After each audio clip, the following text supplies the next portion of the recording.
Veillez car vous ne savez pas quand vient le maître de la maison. Marc chapitre 13e, les versets 33 à 37.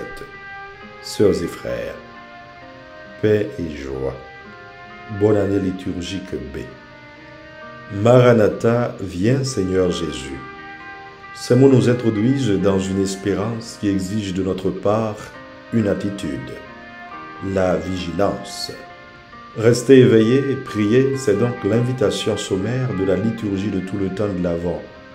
Il est nécessaire que nous soyons de vrais sentinelles, gardiens de la paix, de l'unité et de l'amour pour un monde en harmonie tourné vers l'avenir, vers celui qui vient nous libérer de toute servitude, du péché en particulier.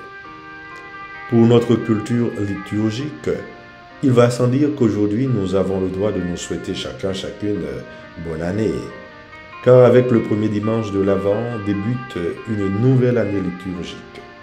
Rappelons du coup que le temps dans l'Église catholique suit plusieurs cours.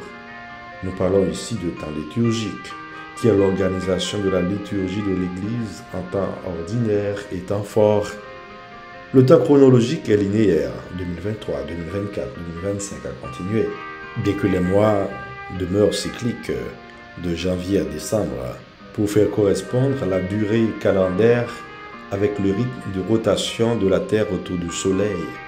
Pourtant, le temps liturgique est essentiellement cyclique, car nous avons 3 années liturgiques qui reviennent après un cycle de 3 ans. Ainsi, nous avons les années A, B et C. Elles se répètent après chaque cycle. Il est entendu que l'Église catholique consacre 3 années pour lire toute la Bible. À chaque année correspondent des textes lus selon une logique binaire des années, année paire et année impaire. Et chacune des 3 années correspond à un évangile. Année A, Matthieu, B, Marc, C, Luc. Avec le premier dimanche de l'Avent, nous rentrons donc aujourd'hui dans l'année B, où nous aurons à lire et méditer l'évangile selon saint Marc, qui s'efforcera de garder le secret messianique, où Jésus ne voudra pas se révéler avant son heure. D'où vient le mot « avant » ? Cela vient du latin « adventus » qui signifie « arriver »,« venu »,« avènement ». C'est un temps de préparation à la célébration de la venue du Sauveur, mais surtout un temps d'attente où nous espérons la seconde venue du Fils de l'homme dans sa gloire pour établir un royaume de paix, de sécurité, de concorde et d'amour, d'harmonie entre les peuples. Pour entrer dans la liturgie du premier dimanche de l'Avent, nous faisons la rencontre de l'un des personnages clés, le prophète Isaïe. La première lecture est tirée du 3e Isaïe, s'adressant au peuple d'Israël, qui est annoncé 500 ans avant Jésus-Christ. C'est un texte marqué par une inclusion, où l'auteur sacré commence et finit son texte avec la même affirmation. « C'est toi, Seigneur, notre Père ». Déjà dans l'Ancien Testament, il y a une conception de la paternité spirituelle de Dieu. Lui qui nous a créés, nous façonne comme un potier. Appeler Dieu notre Père nous engage dans une vie polarisée par lui. Nous approprier de ces paroles du prophète, c'est embrasser les promesses d'un Dieu tout autre, qui voit en nous ses fils de prédilection, ses fils bien-aimés, comme il a été le cas pour Israël, son peuple élu. Nous sommes donc l'objet de sa tendresse, de sa douceur, car c'est notre papy chéri, à qui nous déclinons notre attachement et nos soucis dans le pater.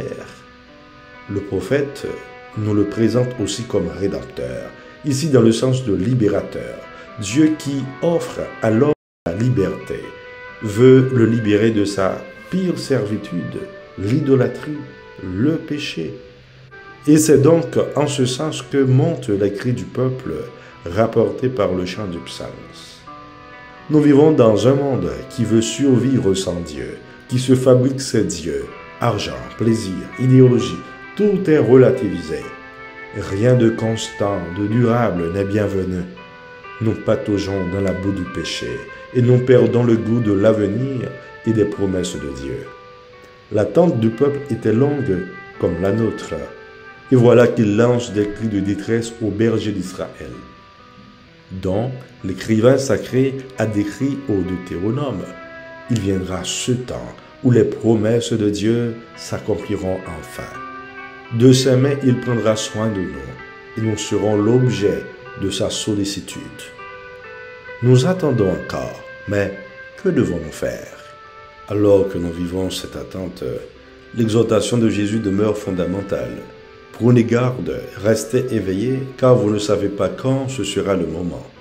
C'est donc une attente qui doit être vécue dans la vigilance. C'est un appel à veiller et à faire de ce dernier une aptitude.